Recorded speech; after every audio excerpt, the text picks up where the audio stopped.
Ella fue castigada sin culpa, expulsada sin piedad y salvada por un duque que también conocía la injusticia. La plaza estaba llena cuando doña Marcela de Soria fue castigada por un crimen que nunca cometió. Ante todos, cargó con la culpa de no haber dado un heredero y aprendió, en silencio, que la dignidad de una mujer rara vez encuentra defensa. Cuando todo terminó, fue expulsada sin hogar ni amparo, obligada a seguir adelante como si su vida hubiera perdido valor. Pero no fue el final. El destino puso en su camino a un duque que sabía demasiado bien lo que significaba ser condenado por algo que nunca se elige. Poderoso, recluso y rodeado de rumores, no preguntó ni juzgó. Simplemente se negó a abandonarla. Marcela aún ignoraba quién era en realidad y el secreto que guardaba. Entre una mujer repudiada y un hombre inalcanzable nació un vínculo tan imposible como peligroso. El pasado regresaría. La ley aún la reclamaba. Y amar a aquel duque podía costarle todo. Una historia que comienza en la humillación y promete redención. Ahora te pido con cariño que dejes tu like para apoyar nuestro trabajo y que te suscribas al canal para más historias de amor inolvidables. Muchas gracias. La mañana se alzó sin clemencia sobre la plaza de Villa Clara, donde el sol de Andalucía parecía negarse a iluminar lo que estaba por ocurrir. Doña Marcela de Soria permaneció de pie frente a la fuente de piedra, con las manos atadas y el rostro vuelto hacia ninguna parte. No suplicó, no lloró. Mantuvo la mirada fija en un punto invisible del horizonte, como si su alma hubiera encontrado refugio en algún lugar donde las palabras de los hombres no pudieran alcanzarla. El conde de Villa Clara, don Alonso de los Ríos, observaba desde el balcón de la casa señorial con la frialdad de quien contempla el cumplimiento de una sentencia largamente esperada. No alzó la voz ni dio la orden directamente. Su autoridad se manifestaba en el silencio cómplice de quienes lo rodeaban, en la obediencia ciega de quienes ejecutaban su voluntad. 3 años de matrimonio, 3 años de espera, 3 años sin un heredero que perpetuara el linaje. Y ahora, frente a toda la comarca, el veredicto caía sobre Marcela como una condena inapelable. La culpa era suya. Así lo dictaban las leyes no escritas de la aristocracia, así lo murmuraban en los salones, así lo había decidido el hombre que una vez prometió protegerla ante Dios. El castigo fue ejecutado con la precisión de un ritual antiguo. Marcela sintió cada golpe como una grieta en el muro que había construido alrededor de su dignidad, pero no permitió que ese muro se derrumbara. Cerró los ojos y pensó en su madre, muerta cuando ella tenía 12 años, en sus manos suaves trenzando su cabello, mientras le hablaba de la fortaleza silenciosa de las mujeres de su linaje. Encontró en ese recuerdo la fuerza para no gritar. Cuando todo terminó, el silencio de la plaza fue más cruel que los golpes. Nadie se acercó. Las mujeres que alguna vez habían sido sus conocidas apartaron la mirada, temerosas de que la desgracia fuera contagiosa. Los hombres asintieron con gesto grave, como si presenciaran un acto de justicia necesaria. Don Alonso descendió del balcón solo cuando Marcela fue desatada. Se acercó con paso lento, midiendo cada movimiento para que todos pudieran ver la magnanimidad con que trataba a quien lo había deshonrado. «No regresarás a mi casa», dijo lo suficientemente alto para que los presentes escucharan. «Tu presencia ya no es bienvenida bajo mi techo ni bajo mi nombre». Marcela alzó el rostro. Sus ojos, enrojecidos pero secos, encontraron los de su esposo. En ellos no había súplica, solo el reconocimiento amargo de una verdad que había tardado demasiado en comprender. La obediencia no la había salvado. Nunca lo haría. 2 criados la condujeron fuera de la plaza por un camino lateral. Le entregaron un pequeño bolso con algunas pertenencias y la dejaron en el cruce que llevaba hacia las colinas del interior. Ni siquiera le ofrecieron un carruaje. El sol comenzaba a descender cuando Marcela comprendió que no tenía a dónde ir. Su familia la había entregado al conde como parte de una alianza destinada a salvar un nombre venido a menos. Regresar significaba traer la vergüenza a una casa que ya no podía soportar más peso. Seguir adelante significaba caminar hacia la nada. Caminó hasta que las piernas le fallaron. Se dejó caer junto a un olivo centenario cuyas raíces sobresalían de la tierra como venas antiguas, y allí, por primera vez en todo el día, permitió que las lágrimas corrieran por sus mejillas. No lloraba por el dolor físico, aunque éste pulsaba en cada fibra de su cuerpo. Lloraba por la certeza de que todo aquello en lo que había creído había sido una mentira. La noche cayó con su manto de estrellas indiferentes. Marcela cerró los ojos, demasiado agotada para temer. El frío comenzó a instalarse en sus huesos cuando el sonido de cascos sobre el camino la arrancó de su duermevela. Un jinete solitario se detuvo a pocos metros. Marcela no alzó la vista, ya no le importaba quién fuera. Pero el hombre desmontó en silencio y se acercó con pasos cautelosos, como quien se aproxima a un animal herido. «Señora». La voz era grave, desprovista de la arrogancia que Marcela había aprendido a reconocer en los hombres de su clase. Alzó el rostro y encontró a un hombre de mediana edad, rostro severo y ojos que parecían haber visto demasiado del mundo para juzgar lo que tenían delante. «No puedo dejarla aquí», dijo él, sin preguntar qué había ocurrido. «Mi propiedad está a 1 hora de camino. Hay fuego y un lugar donde descansar». Marcela quiso negarse. Quiso decir que no necesitaba la caridad de nadie, pero su cuerpo habló antes que su orgullo, y cuando intentó ponerse de pie, las piernas le fallaron. El desconocido la sostuvo con firmeza pero sin brusquedad. La ayudó a montar su caballo y caminó junto al animal, guiándolo por un sendero que se internaba en las colinas. Marcela no preguntó su nombre. Él no ofreció el suyo. En el silencio de aquella noche, ambos parecían comprender que las palabras eran innecesarias, que lo único que importaba era el simple acto de no abandonar a otro ser humano a su suerte. Y mientras el caballo avanzaba hacia un destino desconocido, Marcela sintió por primera vez en mucho tiempo que quizás la oscuridad no era el final. Quizás era solo el principio de algo que aún no podía nombrar. Marcela despertó en una habitación que no reconocía.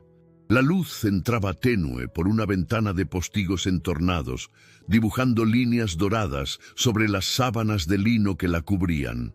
Por un instante no supo dónde estaba ni cómo había llegado allí. Luego, el dolor de su cuerpo le devolvió la memoria con brutal claridad. Se incorporó lentamente, conteniendo un gemido. Alguien había curado sus heridas mientras dormía. Vendajes limpios cubrían su espalda, y un ungüento de hierbas había sido aplicado con cuidado sobre la piel lastimada. Sobre una silla junto a la cama, descansaba un vestido sencillo pero digno, muy diferente de los harapos manchados que recordaba haber llevado la noche anterior. La puerta se abrió sin ruido. Una mujer mayor, de rostro amable y manos curtidas por el trabajo, entró con una bandeja. «Buenos días, señora. Soy Rosario, el ama de llaves». Su excelencia ordenó que descansara todo lo que necesitara. Marcela parpadeó confundida. «Su excelencia, el duque de Arévalo, señora, don Pablo de Borja y Alcántara. Fue él quien la trajo anoche. Un duque, el hombre que la había encontrado junto al camino, que había caminado durante 1 hora guiando su propio caballo para no dejarla sola en la oscuridad, era un duque». Marcela sintió que el rubor subía a sus mejillas. Había esperado caridad de un campesino o un comerciante, no de un miembro de la más alta nobleza. «¿Dónde estoy?», preguntó. «En la hacienda de Arévalo, señora, a 3 leguas de Villaclara, en las colinas del interior. 3 leguas, lo suficientemente lejos para que el nombre de los ríos no llegara con facilidad, pero no tanto como para olvidar que ese nombre seguía persiguiéndola. Los primeros días transcurrieron en una niebla de convalecencia y silencio. Marcela apenas salía de su habitación, temerosa de encontrarse con su anfitrión, de tener que explicar lo inexplicable. Rosario le llevaba las comidas y cambiaba sus vendajes sin hacer preguntas, con una discreción que parecía formar parte del carácter de aquella casa. La hacienda era amplia pero austera. Los corredores de piedra conservaban el eco de tiempos más prósperos, pero los tapices estaban desgastados y algunas salas permanecían cerradas. No había el bullicio de criados que Marcela recordaba de otras casas nobles, ni las visitas constantes, ni los carruajes llegando con invitaciones a bailes y cacerías. Aquel lugar parecía existir fuera del tiempo, como si deliberadamente hubiera dado la espalda al mundo. Fue al quinto día cuando Marcela se atrevió a bajar al jardín. Sus heridas habían comenzado a sanar y la necesidad de aire fresco se había vuelto insoportable. Caminó entre rosales descuidados y setos que nadie había podado en meses, hasta llegar a una fuente de piedra donde el agua ya no corría. Allí lo encontró. Don Pablo estaba sentado en un banco de hierro, con un libro abierto sobre las rodillas que no parecía estar leyendo.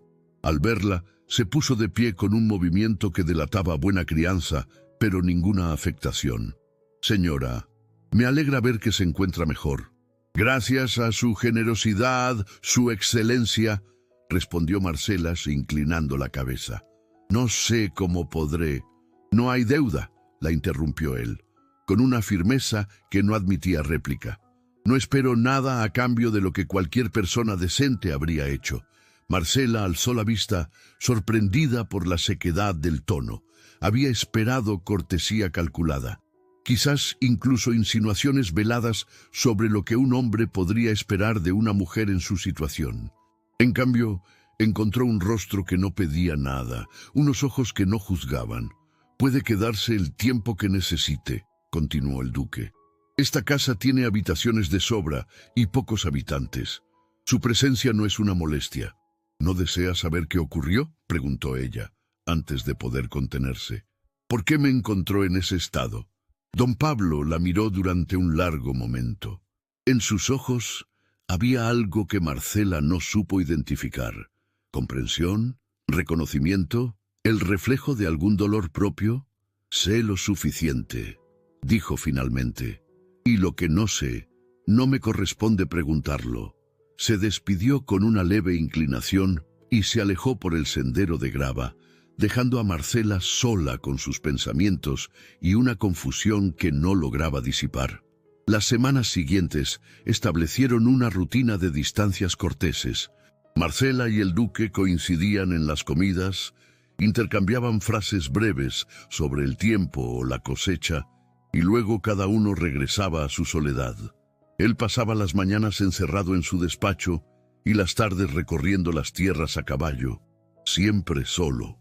Ella comenzó a ocuparse de pequeñas tareas, ordenar los libros de la sala, reparar bordados olvidados, ayudar a Rosario con las conservas del otoño. Nadie le había pedido que lo hiciera. Nadie esperaba que una dama de su condición trabajara con las manos. Pero Marcela descubrió que necesitaba sentirse útil, que el trabajo físico acallaba los pensamientos que la asaltaban en los momentos de quietud. Una tarde, mientras cosía junto a la ventana del salón, escuchó voces en el corredor. Un hombre había llegado preguntando por el duque, un administrador de alguna finca vecina que traía noticias de la comarca. Marcela aguzó el oído sin querer.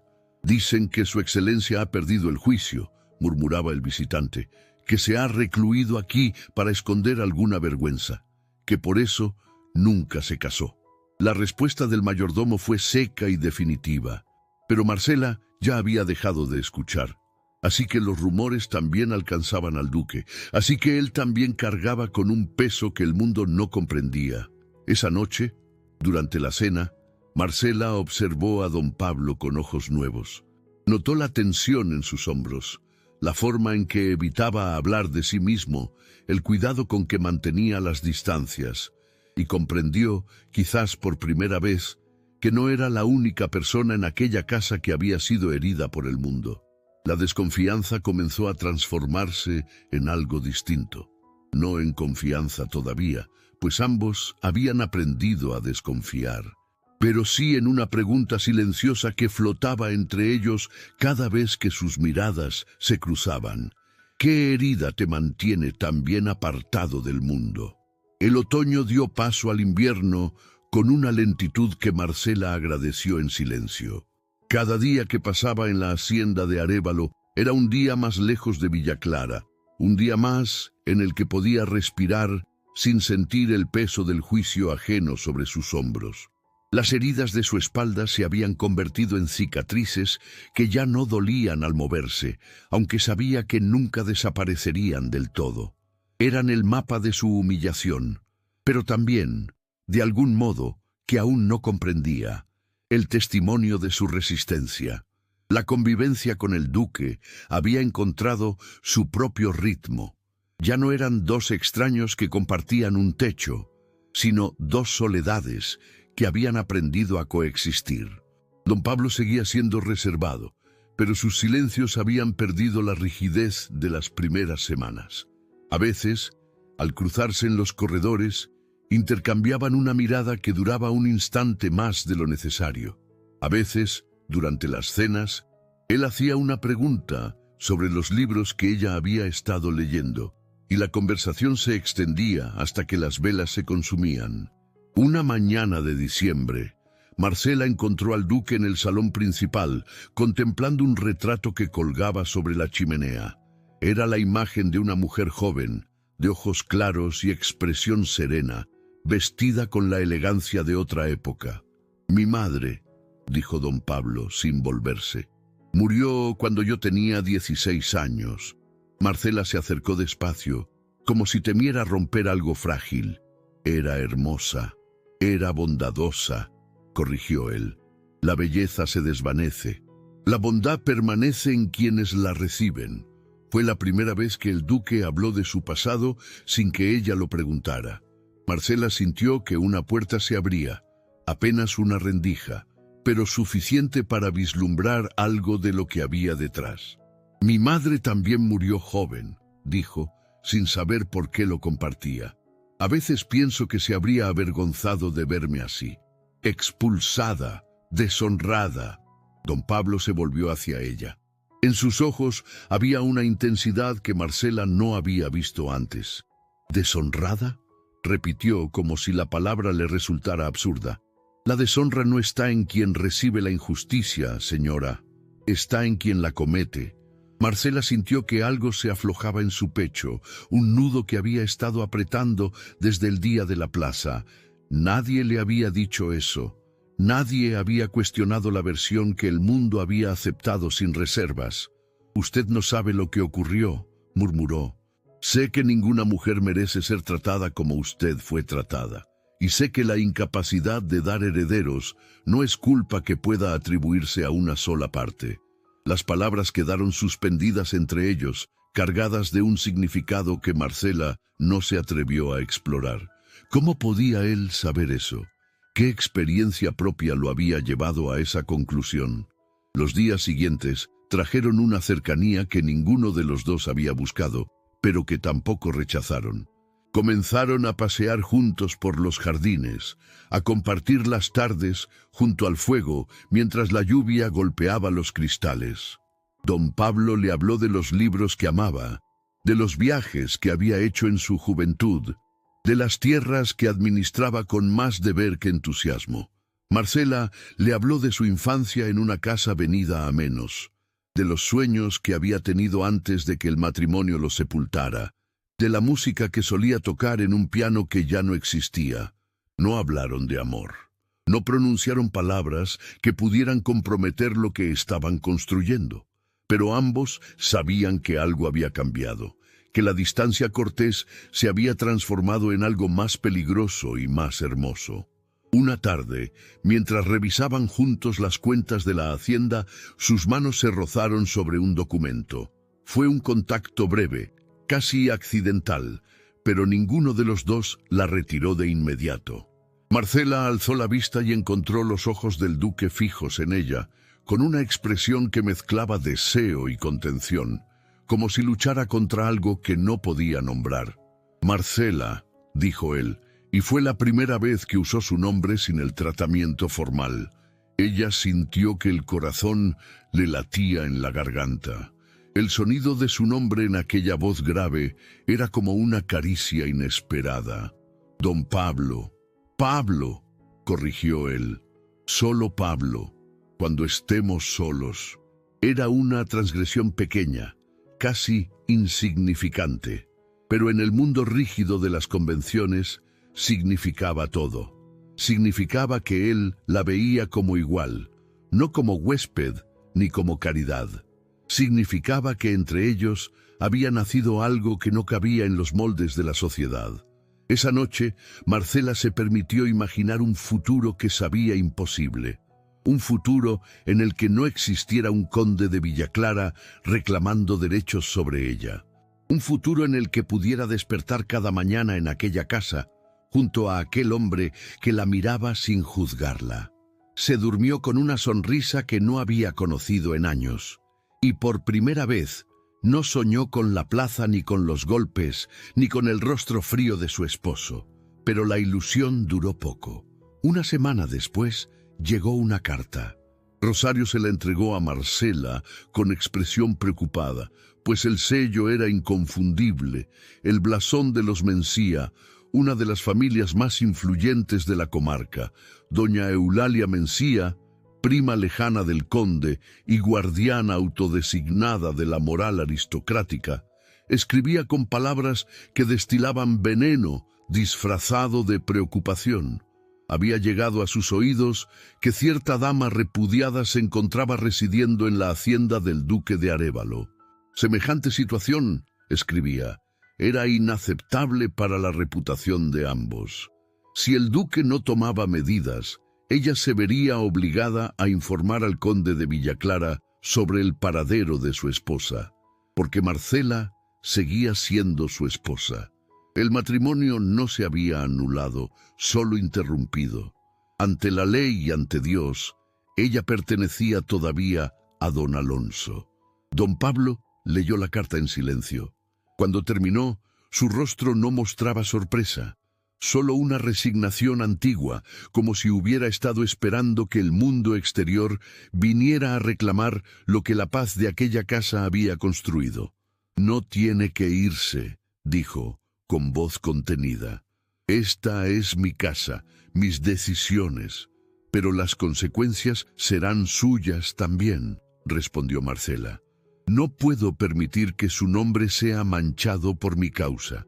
«Mi nombre ya carga con sus propias manchas», replicó él, con una amargura que ella no le conocía. «Manchas que la sociedad inventó porque no puede tolerar lo que no comprende». Marcela quiso preguntar qué significaba eso. Quiso atravesar la última barrera que los separaba y conocer la verdad que él ocultaba. Pero el momento no era propicio, y ambos lo sabían. Esa noche, ninguno de los dos durmió. Y cuando el amanecer tiñó de rosa las colinas de Andalucía, Marcela comprendió que la tregua había terminado. El pasado venía a buscarla, y con él, la decisión más difícil de su vida. No pasaron 2 semanas antes de que el conde de Villaclara apareciera en persona. Llegó en un carruaje negro tirado por 4 caballos, acompañado de un notario y 2 criados que más parecían guardianes que sirvientes. Marcela lo vio desde la ventana de su habitación y sintió que el aire se le escapaba de los pulmones. El pasado había venido a buscarla, tal como había temido. Don Pablo salió a recibirlo con la calma de quien ha esperado una tormenta y finalmente la ve llegar. Los 2 hombres se saludaron con la frialdad que exigía el protocolo, pero en cada gesto, en cada palabra medida, latía una tensión que amenazaba con desbordarse. «Su Excelencia», dijo el conde, inclinando apenas la cabeza, «vengo a reclamar lo que me pertenece. Si se refiere a su esposa, conde, Le recuerdo que las personas no son propiedades, respondió don Pablo con una serenidad que ocultaba el acero de su voz. La ley y la iglesia dicen lo contrario. Doña Marcela es mi esposa ante Dios, y su lugar está en mi casa. La misma casa de la que la expulsó públicamente, el mismo lugar donde permitió que fuera humillada frente a toda la comarca. El conde apretó la mandíbula. No estaba acostumbrado a que cuestionaran sus decisiones, menos aún un hombre que, según los rumores, había abandonado la vida social por razones que nadie se atrevía a pronunciar en voz alta. Lo que ocurrió entre mi esposa y yo es asunto privado, dijo. No le concierne a su excelencia. Me concierne cuando una mujer herida aparece abandonada en mis tierras. Me concierne cuando la caridad cristiana exige dar refugio a quien lo necesita. Marcela había bajado las escaleras sin que nadie la viera. Permanecía en el umbral del salón, escuchando cada palabra, sintiendo cómo su destino se decidía una vez más, sin que ella tuviera voz. El corazón le latía con fuerza, pero se obligó a mantenerse firme. Marcela. La voz de don Alonso la encontró antes de que pudiera retroceder. El conde se volvió hacia ella con una sonrisa que no llegaba a sus ojos. «Esposa mía, es hora de volver a casa». Ella no se movió. Miró al hombre con quien se había casado 3 años atrás, al hombre que había prometido honrarla y protegerla, y no encontró nada que reconociera. Solo frialdad, orgullo herido y la certeza absoluta de su propia autoridad. «No deseo volver», dijo, y su voz sonó más firme de lo que esperaba. El silencio que siguió fue denso como plomo. El notario intercambió una mirada nerviosa con los criados. Don Pablo dio un paso adelante, colocándose sutilmente entre Marcela y el conde. «Ha escuchado a la señora», dijo el duque. «Lo que ella desee es irrelevante», replicó don Alonso, con un destello de ira en los ojos. «La ley me ampara. Puedo llevarla por la fuerza si es necesario. Inténtelo y descubrirá que mis tierras tienen sus propias leyes». La amenaza quedó flotando en el aire. Por un instante, Marcela temió que la situación escalara hacia algo irreparable. Pero el conde no era estúpido. Sabía que un enfrentamiento directo con un duque traería consecuencias que ni siquiera su orgullo podía permitirse. «Muy bien», dijo, retrocediendo un paso. «Si la fuerza no es el camino, la ley lo será. Solicitaré una audiencia ante el obispo. El matrimonio es sacramento, y ningún duque puede disolverlo». Se marchó como había llegado, con el carruaje negro levantando polvo en el camino de grava. Pero su partida no trajo alivio. Marcela sabía que aquello era solo el principio de una batalla más larga. Los días siguientes fueron de angustia contenida. Don Pablo consultó con abogados y escribió cartas a conocidos en la corte, buscando algún resquicio legal que pudiera proteger a Marcela. Pero las opciones eran escasas. El matrimonio era indisoluble, y una esposa que abandonaba el hogar conyugal podía ser reclamada por su marido con todo el peso de la ley eclesiástica. Una tarde, doña Eulalia Mencía se presentó en la hacienda sin invitación. Venía, según dijo, como mediadora, aunque sus ojos brillaban con la satisfacción de quien disfruta el espectáculo ajeno. «Querida Marcela», dijo, con una dulzura venenosa, «debes entender tu posición. El conde está dispuesto a perdonarte si regresas voluntariamente. Incluso ha prometido no volver a mencionar el incidente».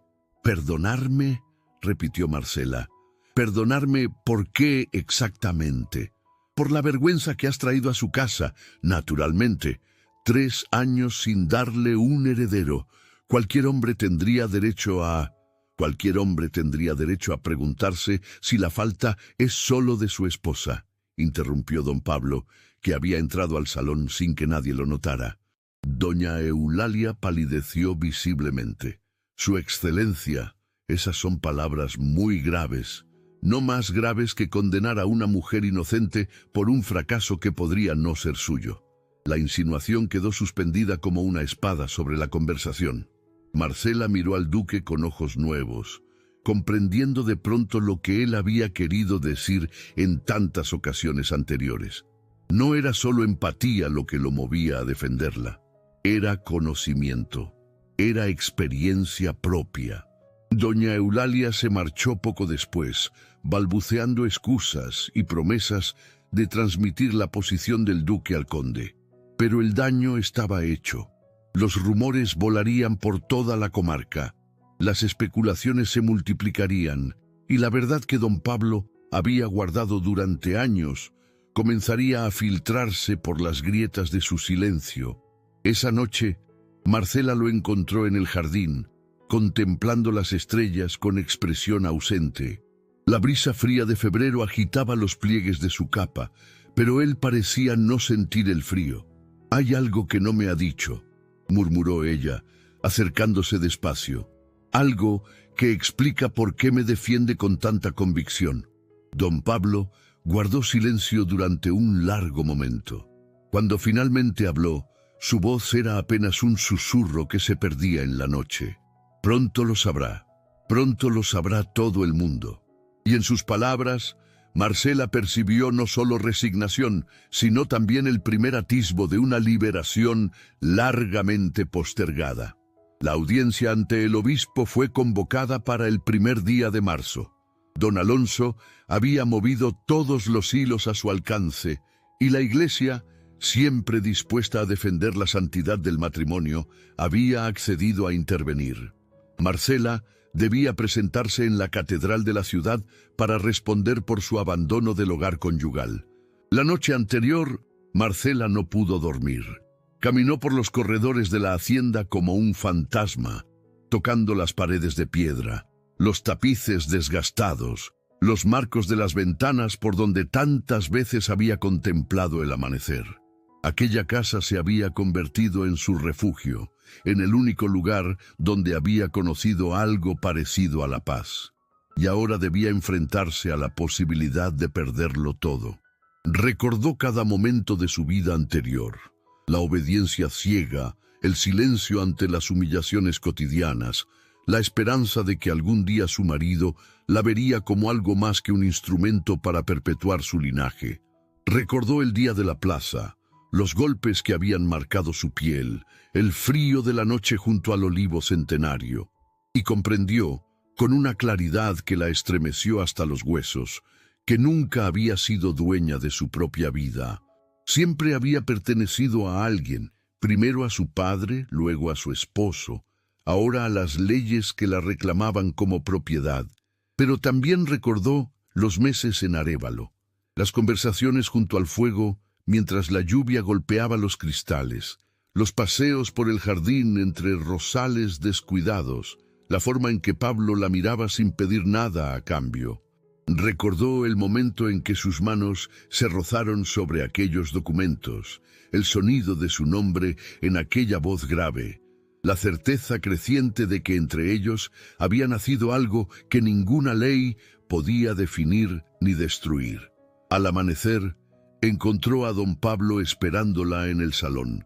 Estaba vestido con la sobriedad que lo caracterizaba, pero en su rostro había una determinación que Marcela no le había visto antes. «No irá sola», dijo él. «Iré con usted». «Pablo, no puede arriesgarse así». «Puedo y lo haré. Es hora de que ciertas verdades salgan a la luz». La catedral estaba llena cuando llegaron. Don Alonso ocupaba el lugar de honor junto al obispo, rodeado de testigos que él mismo había seleccionado. Doña Eulalia Mencía estaba presente, por supuesto, con su abanico de encaje y su sonrisa de satisfacción anticipada. La aristocracia de la comarca había acudido como a un espectáculo, ávida de presenciar la caída definitiva de la mujer que había osado desafiar a su marido. El obispo, un hombre anciano de mirada severa y manos nudosas, llamó a Marcela a declarar. Ella avanzó por el pasillo central con la cabeza alta, sintiendo las miradas clavadas en su espalda como cuchillos, pero no tembló, ya no tenía miedo. «Doña Marcela de Soria», comenzó el obispo, Se la acusa de abandonar el hogar conyugal y de vivir en pecado bajo el techo de otro hombre. ¿Qué tiene que decir en su defensa? Antes de que ella pudiera responder, don Pablo se adelantó. Ilustrísima, solicito permiso para hablar. Un murmullo recorrió la catedral como una ola.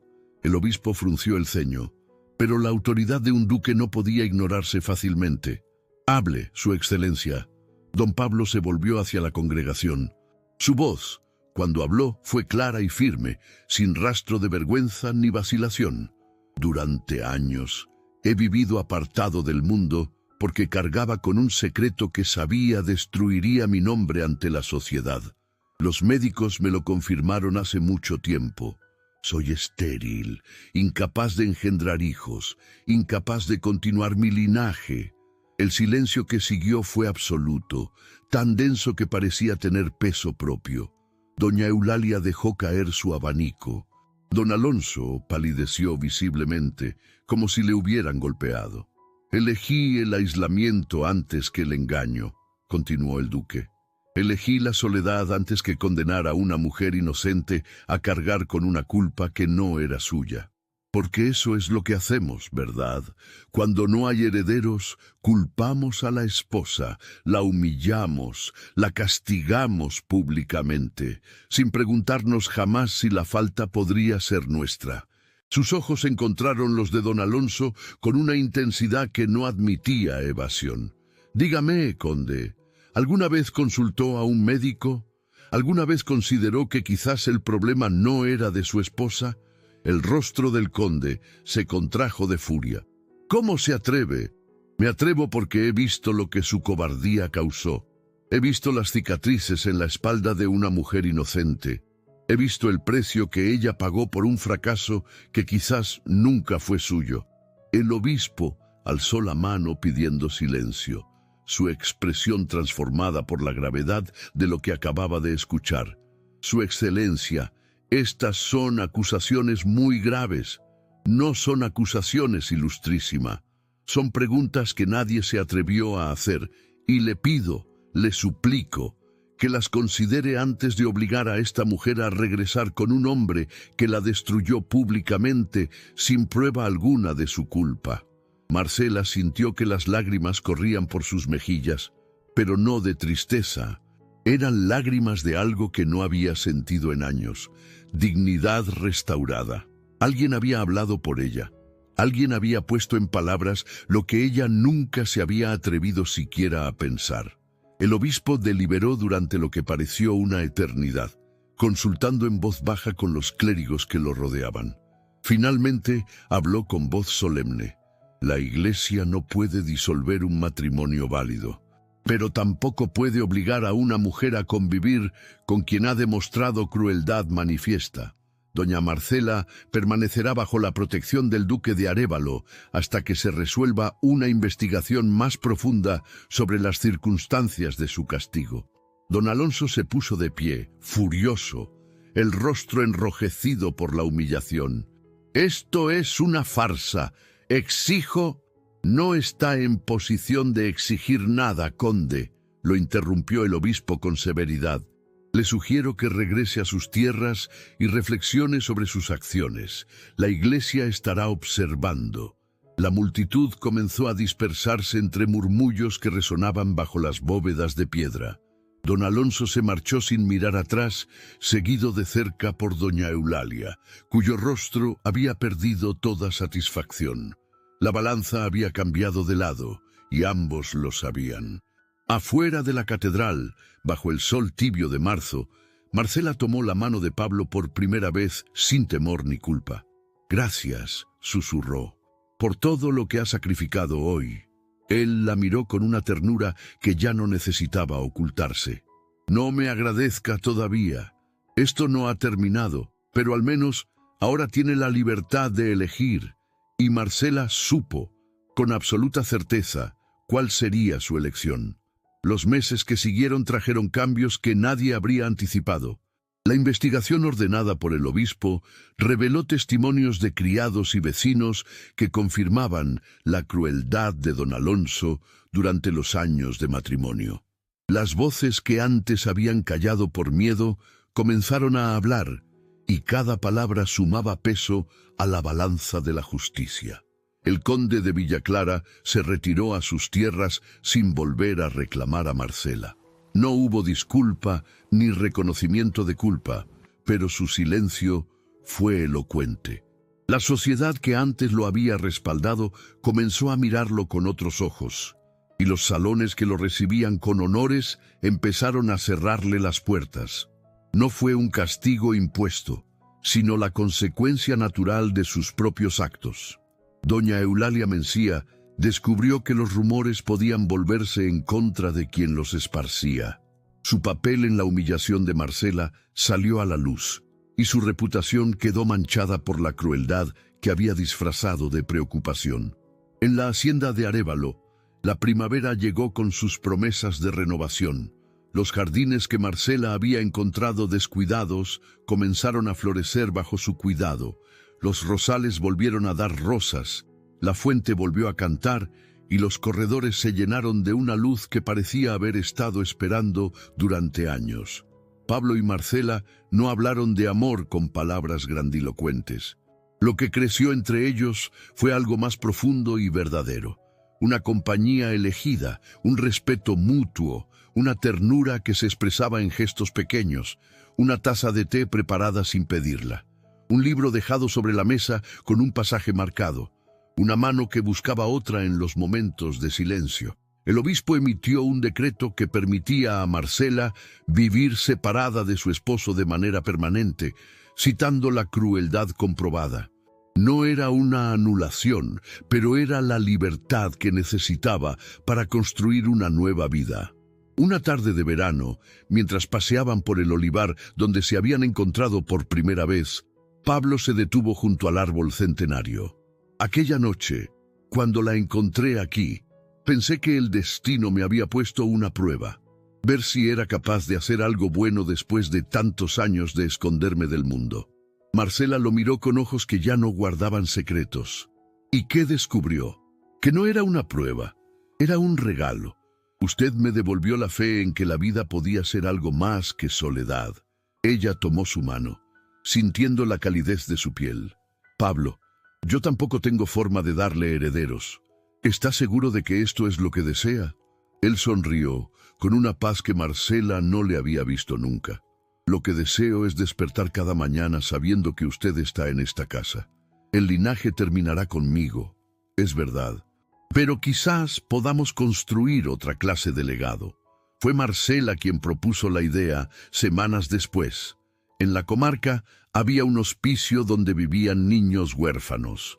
2 de ellos, un niño de 6 años y una niña de 4, habían perdido a sus padres en una epidemia de fiebres. No podían adoptarlos legalmente, pero podían acogerlos, educarlos, darles un hogar y un futuro. Podían ser la familia que ninguno de los 4 había tenido. Y así, la hacienda de Arévalo se convirtió en un hogar verdadero. Las risas de los niños llenaron los corredores de piedra. El jardín se pobló de juegos.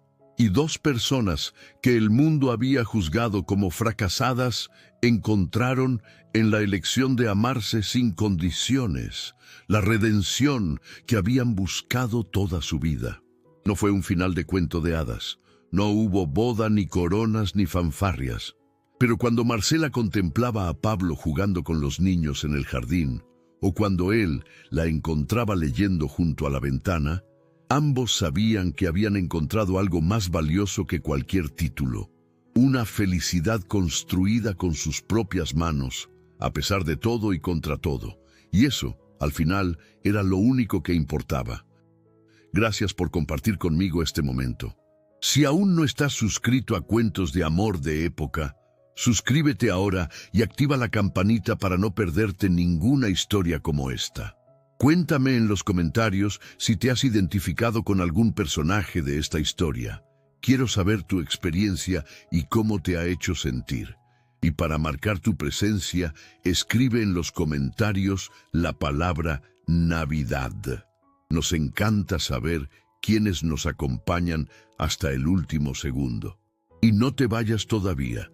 En el comentario fijado te dejé el enlace de una playlist con muchas historias encantadoras, perfectas para acompañarte mientras realizas tus tareas o simplemente te relajas un momento. Muchas gracias por estar aquí y que Dios te bendiga siempre.